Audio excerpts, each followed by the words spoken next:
So we are going to study about crystal field theory in tetrahedral complex. In tetrahedral complex, ligands are approaching to central metal ion in between the axis. Suppose ये box है और इस box के exactly centre में हमारे पास central metal ion है. Okay, so this central metal ion, ये जो सेंट्रल मेटल आयन है वो यहाँ पे है सपोज एग्जैक्टली सेंटर में. And ligands are approaching in between the axis, मतलब ये चार तरफ से लिजेंड आ रहा है. So they are not coming along the x y z axis, they are coming और approaching in between the axis. So वो डी ऑर्बिटल जिनका जो इन बिटवीन द एक्सिस है, that is d x y, d y z, d x z, उनका energy ज़्यादा बढ़ जाएगा यहाँ पे. Correct. So d orbitals having energy,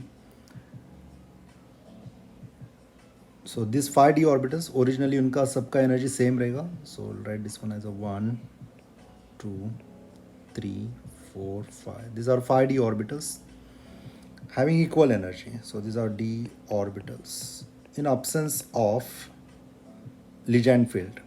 जब स्पेरिकल Legend field आ जाएगा तो इन सब का एनर्जी इक्वल अमाउंट से बढ़ जाएगा. So these are d orbitals in a presence of spherical field. जब Legend अप्रोच करेगा to this central metal ion, then this degeneracy of d orbital destroyed and they split into two groups, Eg and T2g. Now ligands are approaching in between the axis, so जो orbitals in between the axis है उनका energy ज़्यादा हो जाएगा. मतलब यहाँ पे T2g का एनर्जी ज़्यादा हो जाएगा और Eg का एनर्जी बहुत ज़्यादा कम हो जाएगा. Right. So these are the splittings. Like T2g ऊपर चला जाएगा यहाँ पे 1 2 3 T2g, और Eg ऑर्बिटल जिसका एनर्जी कम है वो नीचे चला जाएगा. So this is Eg. ये जो गैप है बिटवीन T2g एंड Eg, इसे हम डेल्टा O कहते हैं. जो T2g की तरफ गैप है वो कम होता है और इसको हम क्या लिखते हैं 4dq लिख सकते हैं या 0.4 O लिख सकते हैं. So you can write this one as 0.0 delta T लिखेंगे यहाँ पे. सो सॉरी, यहाँ पे T का मतलब टेट्राहेड्रल रहेगा. The energy gap between T2g and Eg, here we are saying it is delta T for tetrahedral. इस डेल्टा T को आप आर्बिट्रेट 10dq भी कंसिडर कर सकते हैं. So delta T is equal to 10dq. ऊपर की तरफ जो गैप है T2g की तरफ वो होगा 4dq, या आप 0.4 डेल्टा T लिख सकते हैं. नीचे की तरफ जो गैप है एनर्जी गैप, उसे आप 0.6 डेल्टा T इस तरीके से लिख सकते हैं. तो एक क्रिस्टल फील्ड स्प्लिटिंग हो जाएगा इन अ टेट्राहेड्रल कॉम्प्लेक्स. तो हमने ऑक्टाहेड्रल कॉम्प्लेक्स में क्रिस्टल फील्ड स्प्लिटिंग देखा था इसके पहले के वीडियो में. ये टेट्राहेड्रल कॉम्प्लेक्स है, इसमें हमने देखा कि किस तरीके से क्रिस्टल फील्ड स्प्लिटिंग हो जाता है. अभी हम पॉस्टुलेट्स देखेंगे, postulates in a crystal field theory. तो हम सपोज इसी के बारे में बात करेंगे. Fe2O6+3 एक कॉम्प्लेक्स सामने रख के ये पॉस्टुलेट स्टडी करने का ट्राई करेंगे. सो what are the postulates of crystal field theory? The transition metal or metal ion in complex is considered as a point positive charge. तो यहाँ पे हमने Fe को point positive charge consider कर दिया. The positive center or positive ion is surrounded by ligands. तो यहाँ पे 6H2 है, वो central metal ion को surround करेंगे. अभी ligands को हम point negative charge consider कर सकते हैं. Ligand might be negative charge ions, नहीं तो neutral molecules भी हो सकता है like NH3, water, etc. The ligands are dipoles with their negative ends pointing toward positive center or positive ion. So ligands are considered as a point negative charge in this. The interaction between positive center, that is central metal atom or ion, and point negative charges, that is ligands, are purely ionic. Apart from the force of attraction, repulsive force also exists between d electrons of central metal atom or ion and electrons of ligands. तो हमें पता है attractive force तो रहेगा ही. Attractive force between central metal ion which is positive charge and ligand जिसको हम negatively charge species consider कर रहे हैं यहाँ पे. तो पॉजिटिव और निगेटिव के बीच में इलेक्ट्रोस्टैटिक फोर्स ऑफ अट्रैक्शन रहेगा, as well as there is a repulsive force. Repulsive force between what? Repulsive force between the ligands, approaching ligands, and electrons of central metal atom. अभी कौन से electrons? So we are going to consider only d orbital electrons. Crystal field theory सिर्फ d orbital के electrons consider करती है, तो इनके बीच में रिपल्सिव फोर्स भी रहेगा. Due to this repulsive force degeneracy means what? d orbitals का एनर्जी सेम होता है, इसे हम डीजेनरेसी बोलते हैं. So degeneracy of d orbitals destroyed and split them into two groups. इन दो ग्रुप्स को क्या कहेंगे हम? T2G एंड EG ग्रुप कहेंगे. इस इफेक्ट को कहते हैं हम crystal field splitting. The difference in energy between two sets that is T2G and EG is called crystal field splitting energy and is represented by symbol delta, okay, which is often measured in terms of arbitrary parameter dq. Generally हम delta का value 10 dq लेते हैं arbitrary.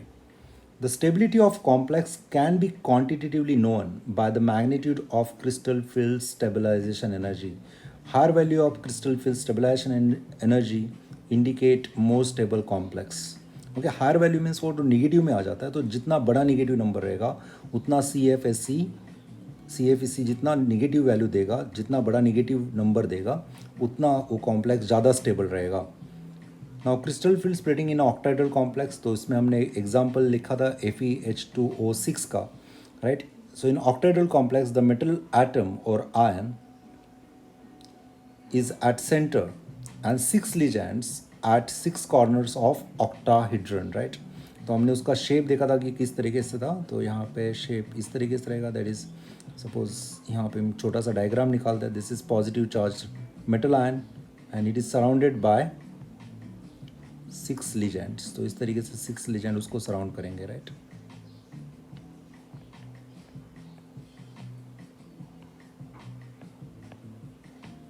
और ligand के ऊपर negative charge रहेगा. So will get this complex. So will get this complex, right, जहाँ पे सेंट्रल मेटल आयन है और लिगेंड सराउंड कर रहा है. Ligands are approaching along the axis, hence those orbitals which are along the axis. कौन से d orbital along the axis है? तो आंसर रहेगा इसका dx² y² एंड dz². इनका एनर्जी ज़्यादा ऊपर चला जाएगा. तो ये डायग्राम हमने निकाला था कि EG जो ऑर्बिटल है उसका एनर्जी ज़्यादा हो गया because it's in between because they are along the axis, and T2G का एनर्जी कम हो गया which are present in between the axis, correct. ये जो EG और T2G के बीच में एनर्जी गैप है उसे हम कहेंगे delta O and it is considered as 10 dq.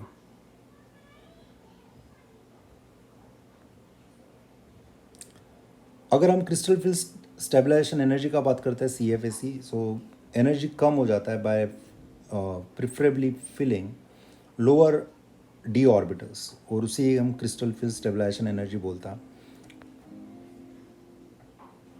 तो ऑक्टाइडल कॉम्प्लेक्स में जितने इलेक्ट्रॉन्स T2G में चले जाएंगे उतना एनर्जी कम होगा. That's why we are preferably filling this lower T2G orbital first. After complete filling of this T2G we are going to fill EG orbitals. और ये लिजेंड के ऊपर भी डिपेंड होता है. अगर वीक फील्ड लिजेंड है तो हम T2G को हाफ फिल्ड रखेंगे और फिर एक्स्ट्रा इलेक्ट्रॉन्स को EG में फिल कर देंगे. Then crystal field splitting in a tetrahedral complex. तो टेट्राइडल कॉम्प्लेक्स में हमें पता है कि T2G जो होता है, T2G orbitals, this T2G orbitals are in between the axis and ligands are approaching in between the axis. इसके लिए T2G का एनर्जी ऊपर चला जाएगा, EG का एनर्जी नीचे चला जाएगा, right. So EG has a lower energy compare to T2G. तो ये स्प्लिटिंग इस तरीके से होगा टेट्राइडल कॉम्प्लेक्स में. और यहाँ पे crystal field stabilization energy of tetrahedral complex again the same. अगर हम लोअर ऑर्बिटल्स मतलब यहाँ पे EG ऑर्बिटल्स को टेट्राइडल कॉम्प्लेक्स में फिल कर देता है तो एनर्जी ज़्यादा कम हो जाएगा, और इस एनर्जी कम करने वाले प्रोसेस को कहते हैं हम crystal field stabilization energy. Then there is a spectrochemical series. तो ये एक्सपेरिमेंटल डाटा के ऊपर हमने एक सीरीज़ बेस्ड किया है जिसे कहते हैं हम स्पेक्ट्रोकेमिकल सीरीज़. अगर लिजेंड T2G और EG के बीच में जो गैप है वो ज़्यादा बड़ा कर देता है तो हम उसे स्ट्रॉन्ग फील्ड लिजेंड बोलता है. अगर लिजेंड ने T2G और EG का गैप छोटा रखा तो उसे हम वीक फील्ड लिजेंड कहेंगे. इस तरीके से हम लिजेंड्स को अरेंज कर सकते हैं कि how they split D orbitals. Energy gap ज़्यादा रखे या कम रखें, इसके ऊपर हमने ये सीरीज़ बनाया। The series in which the ligands are arrange in order of increasing field strength, उनका फील्ड स्ट्रेंथ ज़्यादा है मतलब क्रिस्टल फील्ड स्प्लिटिंग बड़ा कर देगा, या T2G और EG में जो एनर्जी गैप है वो ज़्यादा रख देगा। So the series of element sorry the series in which the ligands are arrange not elements, यहाँ पे लीजेंड्स के बारे में बात कर रहे हैं। So the series in which the ligands are arrange in the order of increasing field strength is known as a spectrochemical series.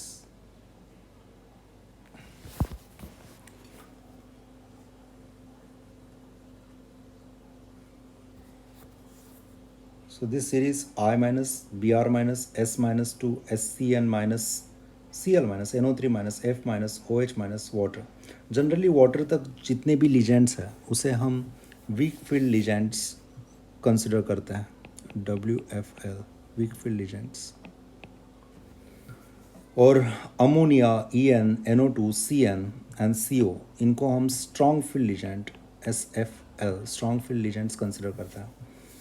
Generally अगर कार्बन और नाइट्रोजन बॉन्ड फॉर्म कर रहा है सेंट्रल मेटल आयन के साथ तो फिर वो स्ट्रॉन्ग फील्ड लिजेंड हो जाता है। So this arrangement of legend is based on a spectroscopic studies, मतलब एक्सपेरिमेंट के बेसिस पे ये सीरीज हमने बना दिया है। सो हमने यहाँ पे लिखा है कि स्ट्रॉन्ग फील्ड कौन सा होता है, वीक फील्ड कौन सा होगा, इसके बारे में हमने लिख दिया है यहाँ पे। Now we'll study about limitation of crystal field tearing. CFT assumes that metal ligand interaction is purely ionic, which is not realistic. मतलब मेटल और लिजेंड के बीच में 100% आयनिक बॉन्ड कंसिडर कर दिया है, पर हमें पता है it's a coordinate covalent bond, right. तो यहाँ पे ये जो पॉस्टुलेट उन्होंने रखा है कि the bond between metal ion and ligand is purely ionic, ये बात गलत हो जाती है, right. So that's one limitation of crystal field tearing.